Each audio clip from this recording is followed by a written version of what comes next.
নমস্কার, শুভ সন্ধ্যা। নিউজ ভ্যানগার্ডের পর্দায় আপনাদের প্রত্যেককে স্বাগত জানাচ্ছি। এই মুহূর্তে আপনাদের সাথে আমি রয়েছি অঙ্কিতা। চোখ রাখছি এই মুহূর্তের গুরুত্বপূর্ণ সংবাদের দিকে।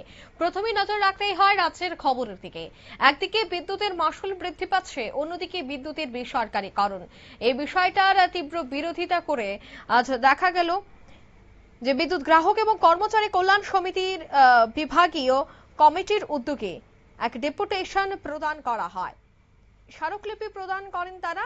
জানা গেছে যে বিদ্যুৎ পরিষেবায় যেভাবে মূল্য বৃদ্ধি পাচ্ছে, অন্যদিকে বেসরকারীকরণের চেষ্টা, তাছাড়া স্মার্ট মিটার বসানোর সিদ্ধান্তের প্রতিবাদী সোচ্চার আন্দোলনটি চলে। বিদ্যুৎ গ্রাহক এবং কর্মচারী কল্যাণ সমিতি ধর্মনগর বিভাগীয় কমিটির উদ্যোগে টিএসইসিএল এর ধর্মনগর বিভাগের এডিশনাল জেনারেল ম্যানেজারের নিকট এক স্মারকলিপি পেশ করা হয়। নেতৃত্ব দেন বিদ্যুৎ গ্রাহক এবং কর্মচারী কল্যাণ সমিতি ধর্মনগর মহকুমার সম্পাদক অজয় কুমার দেব এবং সভাপতি সুভাষ চন্দ্র রায়। প্রতিনিধি দলে অন্যান্য সদস্যদের মধ্যে উপস্থিত ছিলেন মানিকলাল নাথ দেব, অনামিকা দেব, ললিত মোহন নাথ, শঙ্কর ভট্টাচার্য, সজল চক্রবর্তী এবং গৌরাঙ্গ চক্রবর্তী।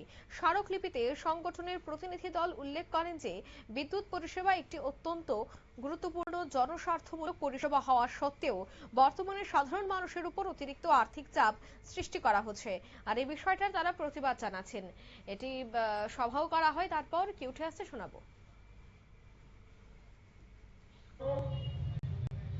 এবং ডেপুটেশনে মিলিত হওয়ার কারণ এবং কেন বিদ্যুৎ গ্রাহক ও কর্মচারী কল্যাণ সমিতি আজকে এই বিক্ষোভ মিছিলের মধ্যে দিয়ে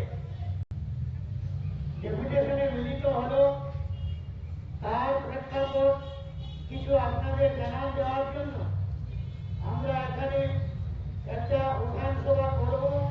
এই উঠান সভা সভাপতিত্ব করবেন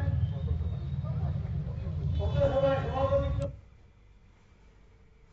আপনারা শুনলেন, অর্থাৎ তারা কিন্তু এই বিষয়গুলিকে কেন্দ্র করে এদিনের এই ডেপুটেশনে মিলিত হয়। তবে সংগঠনের নেতৃত্বদের দাবি যে এই বিষয়গুলি তারা আগামী দিনেও তুলবে।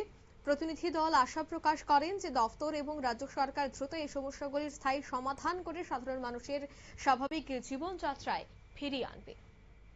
নিয়ে নিচ্ছি ছোট্ট একটি বিজ্ঞাপন বিরতির, সঙ্গে থাকুন।